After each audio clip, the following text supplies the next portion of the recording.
Hi everyone, it's Obi Abuchi here with the Leading From Your Core podcast and Vodcast. This show is dedicated to helping leaders all around the world discover leadership wisdom, stories, and insights that will enable you tap into the power of leading from the inside out. Our current season is focused on mental resilience among leaders, and I'm delighted to welcome on the show all the way from Tanzania, Femi Omere. Femi, great to have you with us. Great to be here, and Happy New Year. Happy New Year, indeed, indeed. By the time this airs, it will probably be well into the new year, but absolutely. Okay, good. Happy New Year. Just so our listeners and viewers get to know Femi. Femi is a Nigerian UK citizen. He's the founder and managing director of Hosted in Africa Group Limited, an entity established late 2020 that seeks to assist the popularization of Afrocentricity and its excellence as a force for global good. Now, I believe some are describing Hosted in Africa as the new LinkedIn meets Amazon meets Facebook. So let's no pressure there, Femi, no pressure. Femi was called to the Bar of England and Wales in 1999. He practiced in the UK for over a decade as a human rights specialist and remains an associate member of Garden Court Chambers, London. Femi has been resident within the East African region since 2008, and in addition to providing legal services in the crossover between human rights and corporate commercial matters, he has become a recognized expert legal trainer. So Femi, from law to entrepreneurship, sounds like quite a journey. Really excited about the conversation we're going to have on the show today. Yes. Well, I don't know. It's interesting that you couch it in those terms. I'm not sure I have done it in that way. It was more like this is a burning passion and desire of mine, of many. And how do we just get it done? And whether I return to law, I don't know. But it was like, look, you have one life. Let's do this thing. Yeah.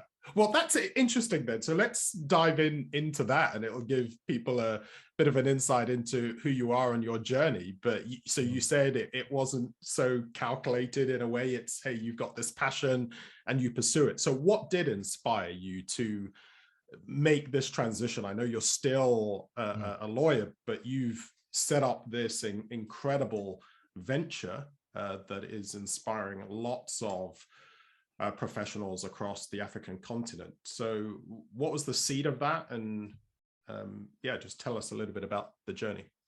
Well, I think in your opening, you referred to my heritage, my citizenship, and all those things, and that's bundled up in a myriad of things as afflicts all of us. We're all coming from so many different spaces, and as an African, a proud Pan-Africanist, a proud Nigerian, proud of my citizenship to certain degrees. Jolly good. Yeah, jolly good.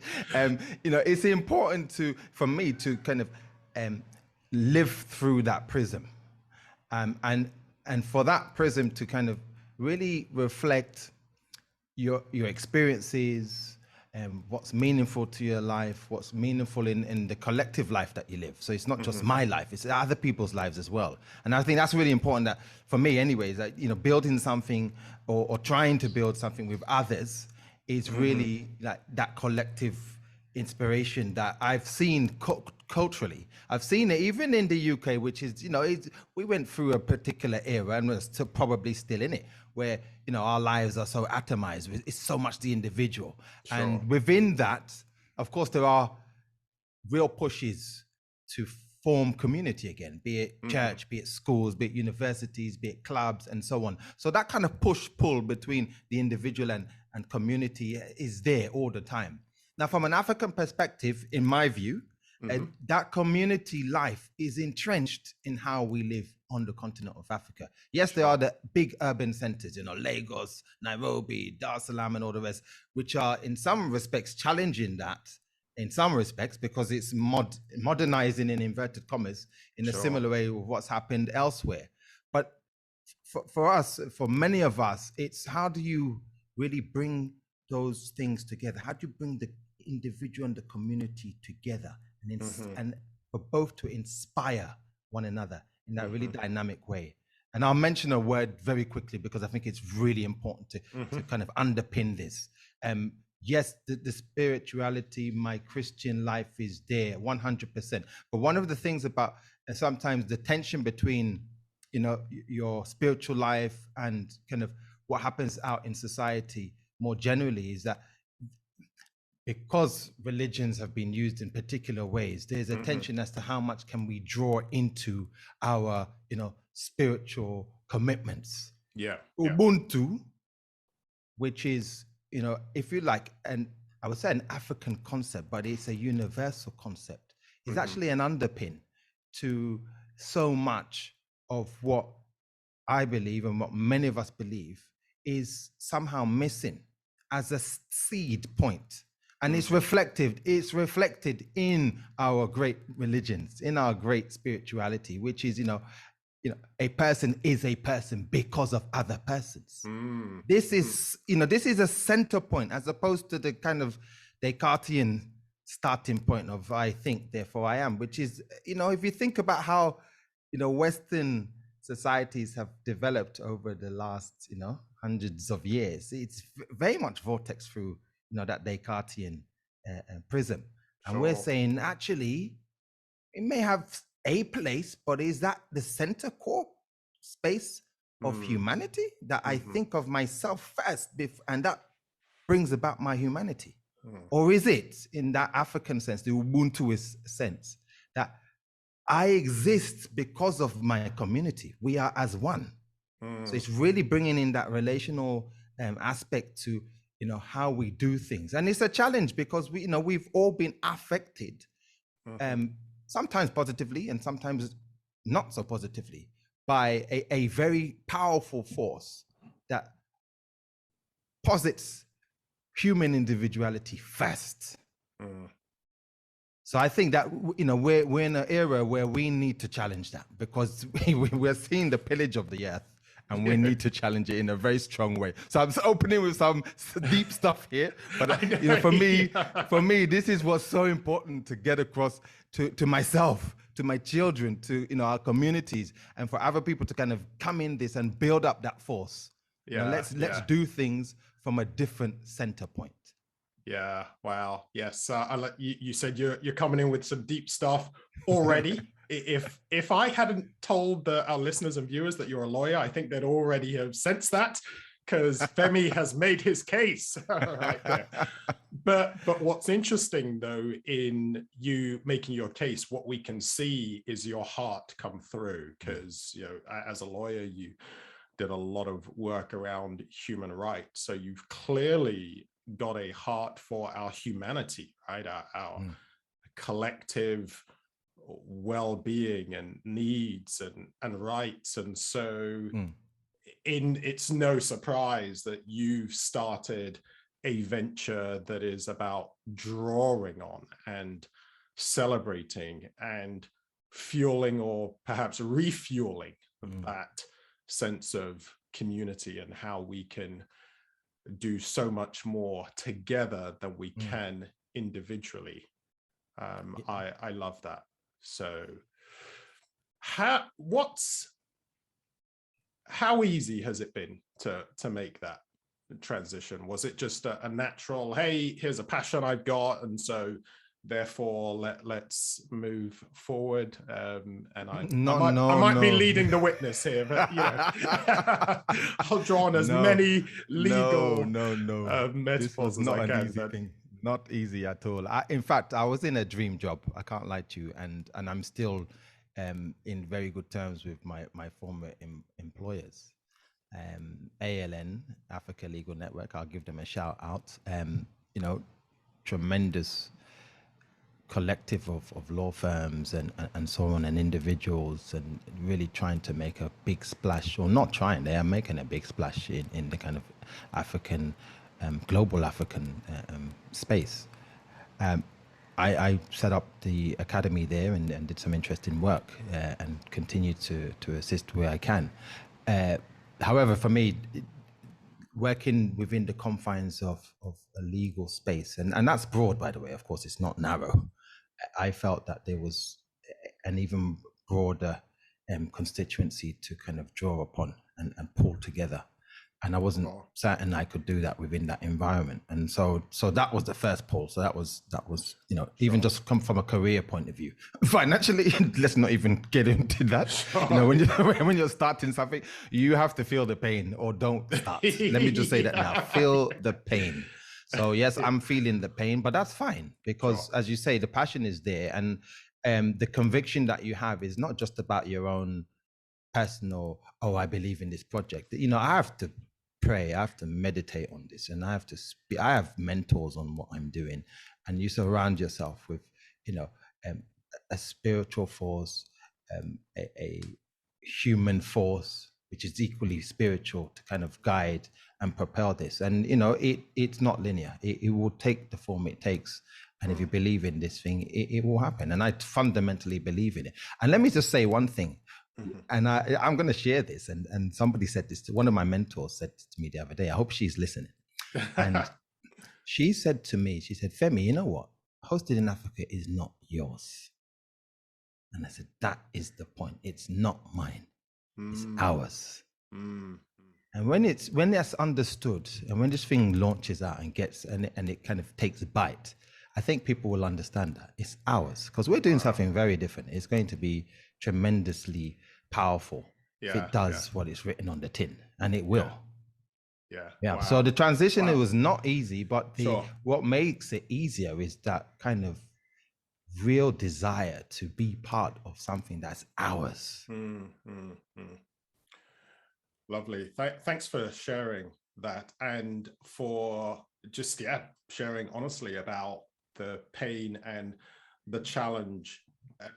As you know, my big focus is helping leaders develop an internal strength, the strength that comes from the inside out. And you said something there about needing to feel the pain, and you're feeling it, but you're still going ahead. And so I want to dive into the main theme, which is just resilience, and understand, how do you see that? What part is that playing for you in what you're doing? And some people will watch this, and so they'll know why I'm saying what I'm about to say. Others will listen to this, but you've got some photos of some incredible African leaders behind you. You know, Wole Soyinka, MLK, Martin Luther King, Nelson Mandela. And I'm just curious, you know, how much of their own life and story inspires you. So I've thrown a few questions at you, but as a lawyer, I think you can take all of that. So yeah, just how much does resilience play in your journey, and what's the influence from some of these incredible leaders that you have behind you? You know, our individual lives, which are ours, but of course are part of other people's lives as well, but we're interdependent, as we know.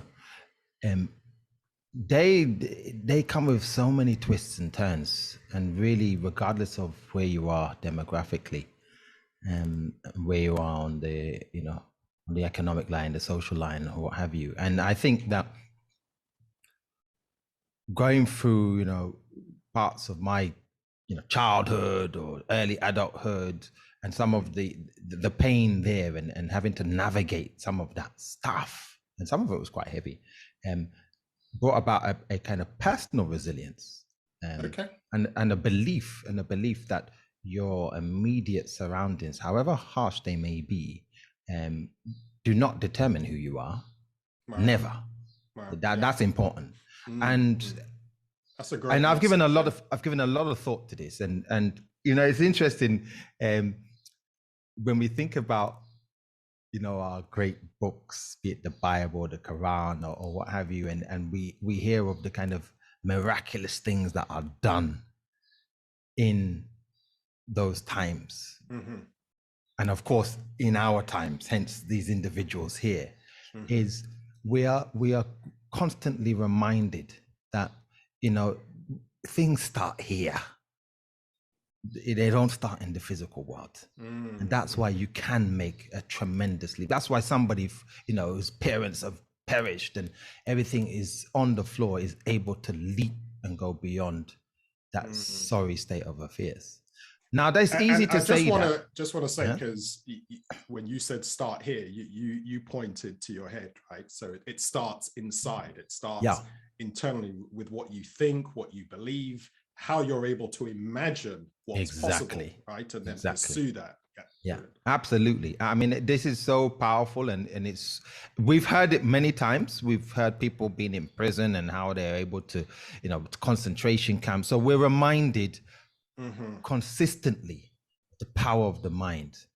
The power of the mind, though, I think it needs to be taken even deeper than that, because the power of the mind could be, the power of our consciousness.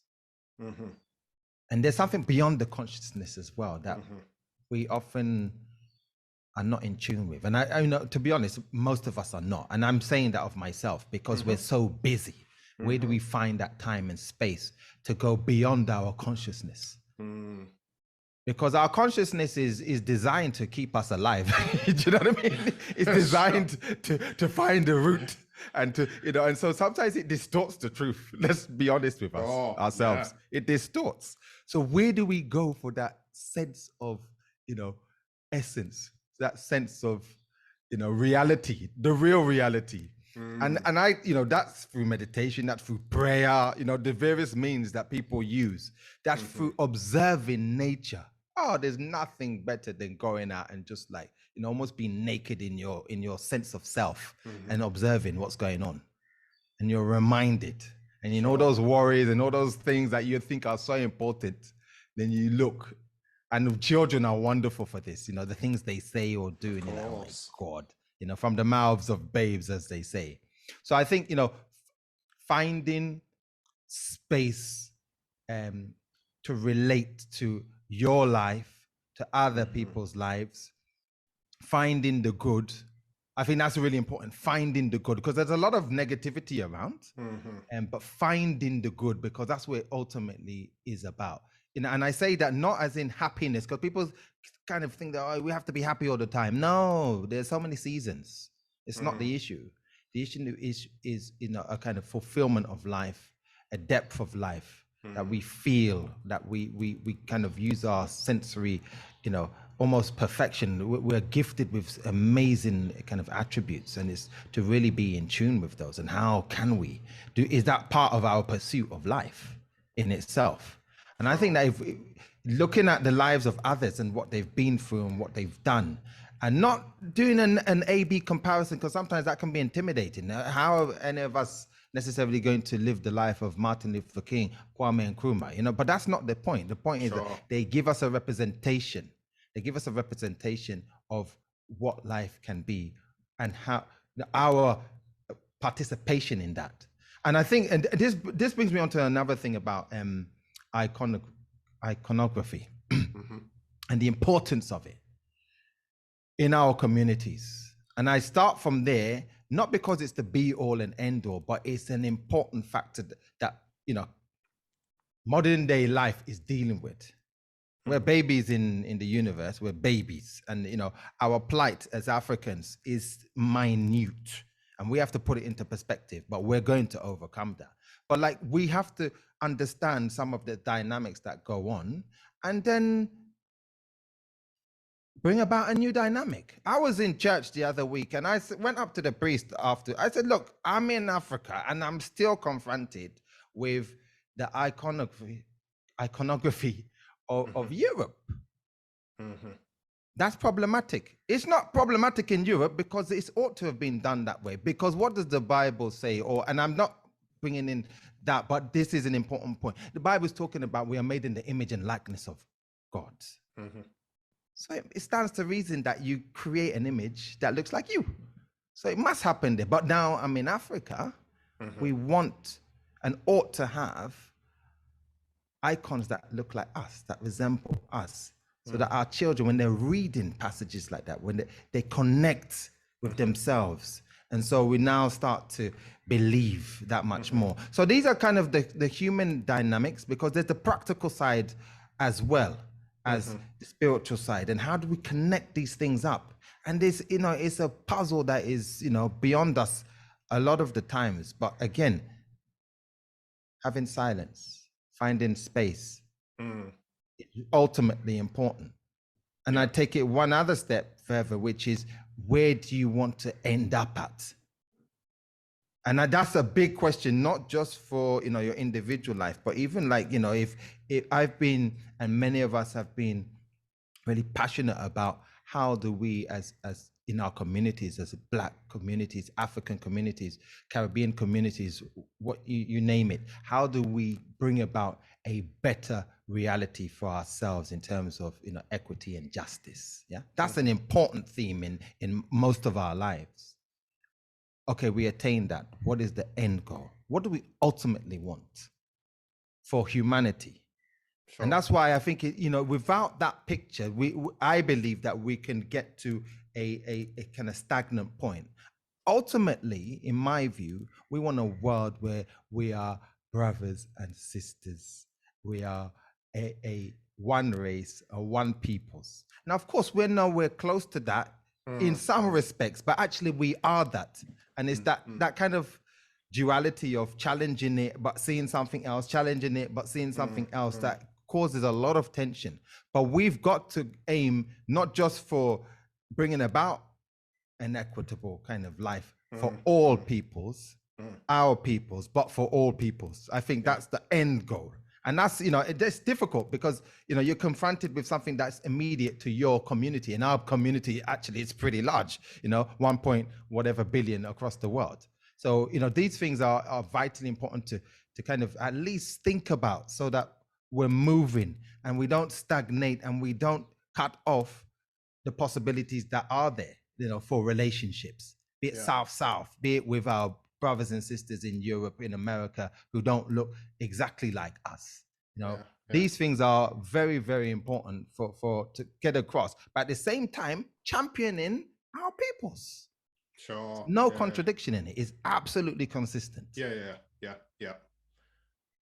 It's you've touched on a lot of things, and I just want to react to a few of the things that I thought would be very relevant for everyone listening. I mean, it all is in a sense, but this idea of finding space, right, to connect with our deeper self, and you talked about children, and this comes up time and time again when I chat with people about resilience, because actually, on one level, we've all got innate resilience.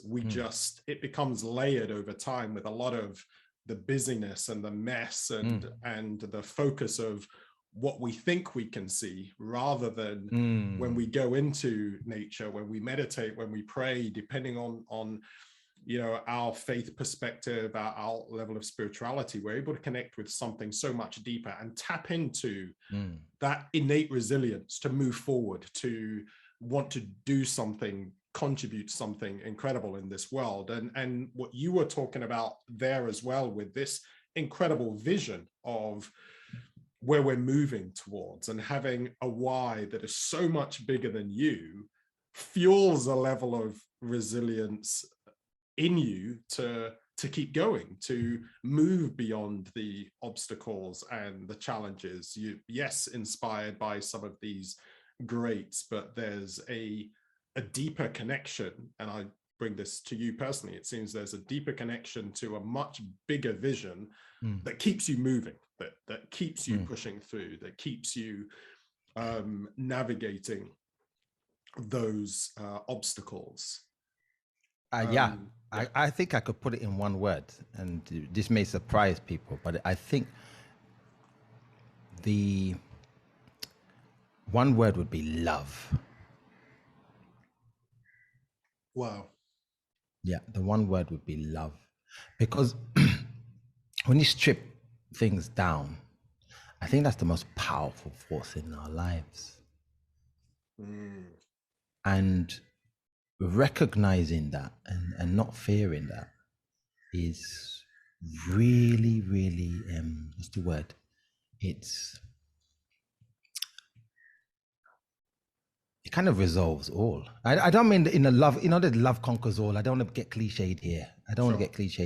But it's yeah. What do you mean? Especially, so yeah. just picture you're a leader in you are running a factory in China. You oversee a telecoms business in the UK. You are launching a venture in Africa. You're in the States, running a team of I don't know, tech guys, right? In Silicon Valley, right? Just so what does that look like for how does love translate for them, and how does that help them be more resilient? What do you mean? So what I would say is that, and this might, come across weird because, love is often reserved for our immediate nuclear family. And that goes back to my point of the atomization of life. It's like, if you consider that kind of broader concept of brother, sisters, keepers, then your working situation, whatever it may be, that can be deployed to it. 100%. How you connect with your fellow worker, with your fellow colleague. And the interesting thing about leadership or leader, the dichotomy between the two, others declare you a leader. One shouldn't declare themselves as a leader. You can act in leadership at any point in your life. Yeah, and in any position. Of course, the ultimate leader is a declaratory thing. It's like, okay, we are now the CEO, but you could be a rubbish leader. Do you know what I mean?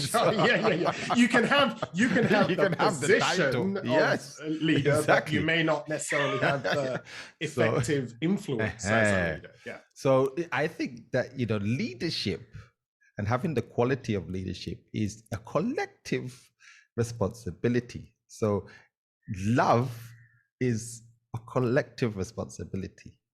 So the two should be merged.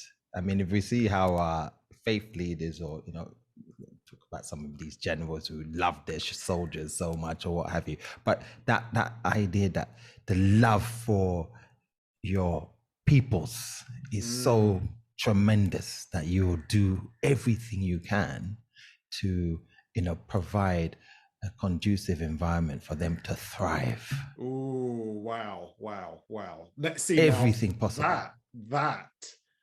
That's powerful. Yes. Because I've worked with a lot of leaders over the years, and one of the things that has bothered me, and I've had lots of conversations about this, is how particularly senior leaders seem to leave their humanity at the door and think, hey, this is just business. Yet the same leaders in organizations talk about, hey, I want to win hearts and minds. But how can you win heart and mind if it's just a numbers game, if it's just transactional? When you talk about winning hearts and minds, so you said there, just, do the people around feel that you are trying to create an environment for them to thrive?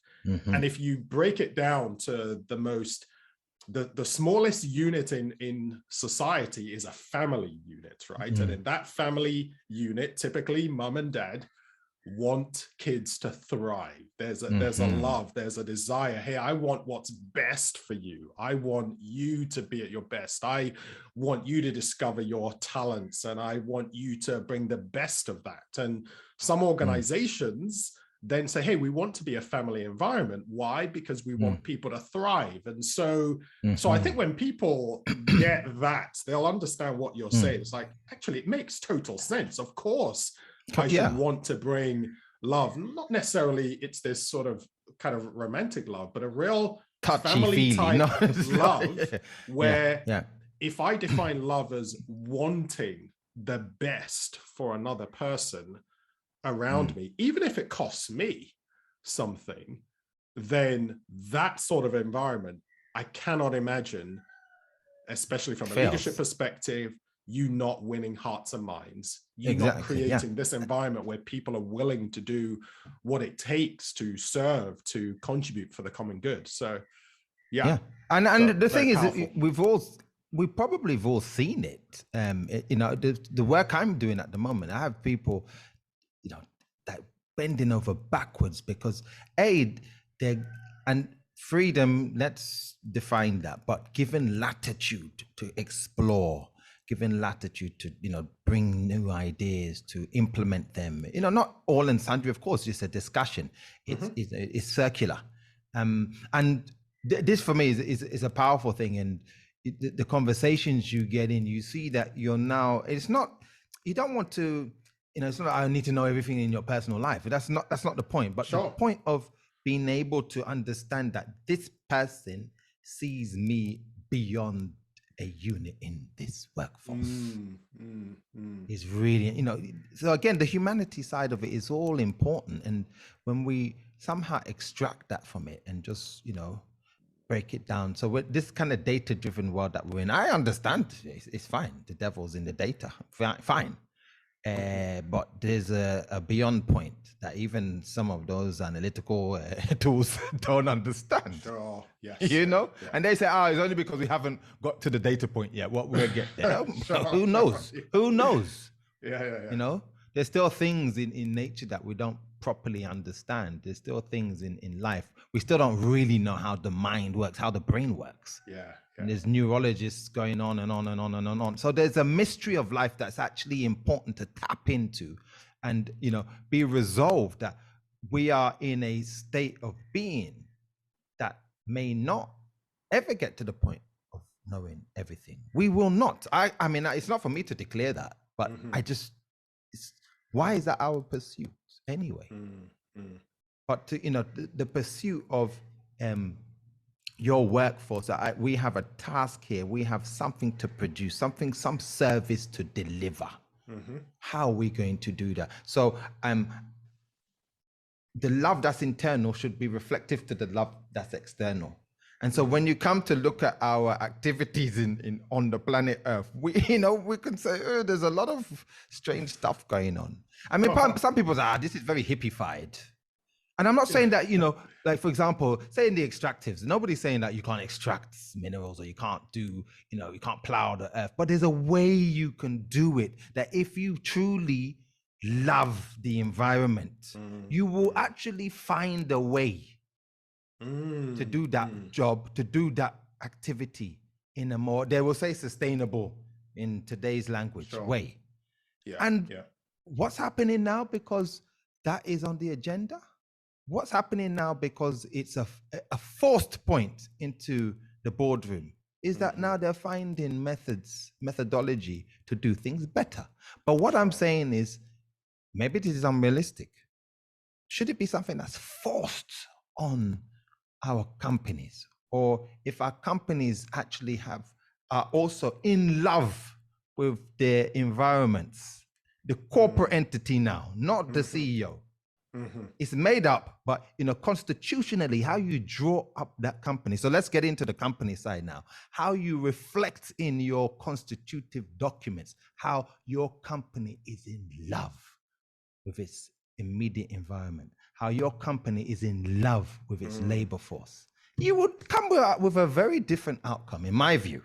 And there's some companies that are doing it that way. And we must challenge ourselves. So going back, so I want to circulate it. So thinking of Ubuntu, you know, our task is like, right, let's draw up an Ubuntuist way of dealing with life. Let's have an Ubuntuist contract, an Ubuntuist way of investing. Let it seep through, not just in the talk that I'm doing here, but let it be real. Let's have this platform, this network, hosted in Africa network, delivering that Ubuntuist promise. And are we just going to give you some nice apps that you're happy with? Or are we going to give you something more? Are you there going to give yourself some more? I'm saying this now because that's what we're doing. We're saying this is not just going to be some wonderful apps where we become trillionaires. No, you are part of this. You're invested in this. And, if you are truly a circular organization, the benefits of whatever this entity derives will be passed on to our members. It's on TV. Remind me in 10 years time. Remind me in 10 years time I said this, okay? Yeah, it's been captured. Camera. Everyone's going to hear it now. I want to just start wrapping up by unpacking something, because the whole Ubuntuist emphasis that you're drawing on here touches on a really important element for our effectiveness, our resilience, our impact as leaders, which is, how do we see ourselves? What's our identity? And I'm going to, in lawyer terms, I'll make this case and see where the witness goes with this. But I would say that if you have a sense that you've got this incredible worth as a human being, as a brother and sister of your fellow brothers and sisters on this planet, then you could, with a generosity of spirit, operate in this way, because you trust in you've got an abundance mindset. You have a belief that if everyone benefits, hey, we all benefit. And your worth isn't in, hey, my worth is in what I do or what I have or what people say about me, but I just have this incredible worth, and therefore I can express that through this way of operating. So as a way of just wrapping up, here's a final question for you. And once again, I'll sort of lead the witness with what you've been talking about, this incredible vision and this Ubuntuist focus would suggest that you've got an incredible perspective on life. I often talk about it as an optimistic worldview that leaders have that really help them be resilient and impactful, where you've got an abundance mindset, right? That allows you to offer your best to the world. And you're not defining your sense of worth by what you have or what people say about you or what you do. Those are an expression of a deep understanding of your innate sense of worth. And when you have that perspective as a leader, you're able to do what you're doing, which is say, hey, this isn't about me. This is bigger than me. And so I can offer and create this space that enables us to build something incredible for the world. Just react to that for me as a way of,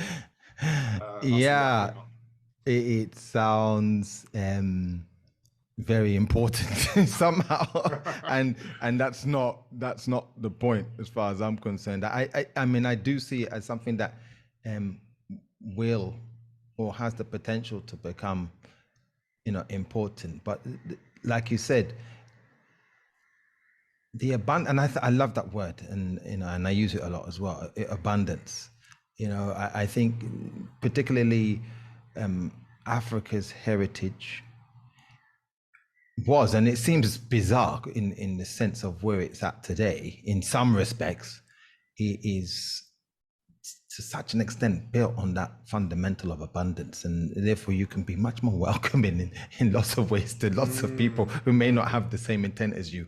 And we don't need to go into history, but a lot of that is what it's about. And when you think about where Africa is, and I'm focusing on Africa because it's also a center point of humanity. I think we have to understand this. The oldest genome is in Africa, and that is still reflective. And when you think about some of the terminologies that are used about the continent and so on, much comes at us, and this is it's a kind of macro thing. A lot comes to us as in our everyday lives, kind of externally. Sure. And we've got to make sense of it. That's why I was talking about the consciousness previously. We've got to kind of make sense of it in the immediate moment, and then go back to reflect and go back to it. And I think the continent of Africa is very much in that mold. So much it's been told what it is. It's been told it needs to develop. It needs to become, we're in developing nations, and yet we're the oldest, and in some respects the wisest. Like if we go deep into how we've lived and how we've survived and gone beyond that. So that microcosm of the continent is reflective in us. And when I say us, now I do mean the globe. I do mean that, because that innateness of that ability to survive, to thrive, and go beyond is not just posited in the continent of Africa. It has an origin point there, absolutely, and I think that's important. So when I think of our lives and who we are, and connect that up with our day-to-day, our history, and where we want to go, and I vortex that through the continent of Africa to a large extent, but say this is a universal force, this is a global force, is we're in a kind of regenerative state. We are regenerating. I don't use the word developing. We're not developing. We're not infantile. We're not like babies in the developmental stage. We are regenerating, who we have been and our state of affairs, and reconnecting to our excellence, reconnecting to our deep, systems of governance, systems of justice, and so on and so forth. It may seem sometimes far off, but that's because, again, who points the camera at us? Who points the camera at the world? It's not necessary. You're not necessarily saying it in your voice, and that's why it's important. I think this is really important. If I can leave on this point, is that however everyone else defines your world, define it yourself. It's so important. It's so important to having, it's not my business in lots of ways what you think of me. It'd be nice if you think I'm a decent person and I want to do good. But some people will just look and say, no. However it is where they're at, you must define your space. And I choose, and I choose to be around people and to help to inculcate that idea of love, of abundance, and of shared spaces. That's so important for the world I truly and fundamentally believe in. And I don't say that it's all there at a click of a finger, but that is the kernel. That's what drives me. And over and above all of that is my connection to my creator. And it's bringing the two together.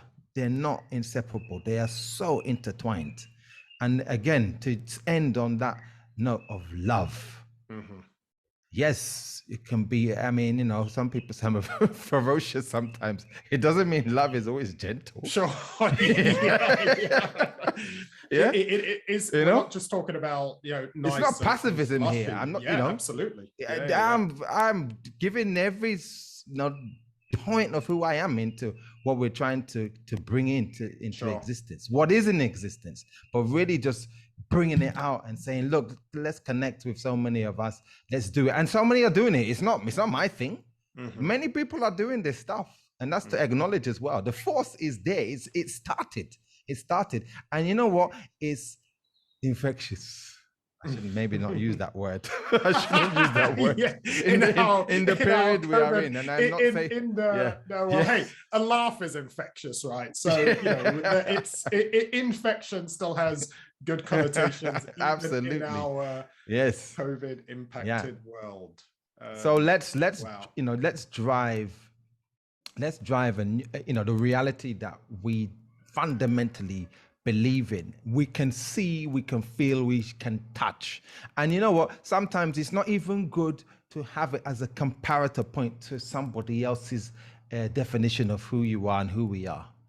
And we do that. I mean, it's a natural state. We say, we've been in this state, and so we need to be this. So it's always in comparison to, you're almost validating that other place as being the place that we need to be. No! Africa is a beautiful space.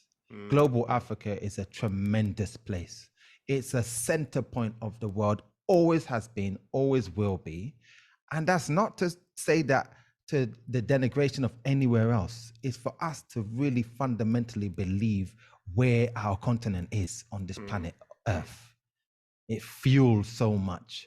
And so we have to use that energy, be part of that energy to propel our fortunes and our friends' fortunes in a much more dynamic, equitable, you use whichever word you want to use, but let's bring it, because we need it. We need it.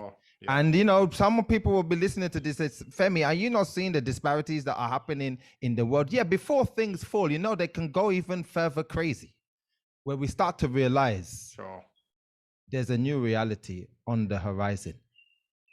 And it has started. Wow. Femi, some incredible words, a great vision. I love your passion and what you are doing and facilitating this incredible space for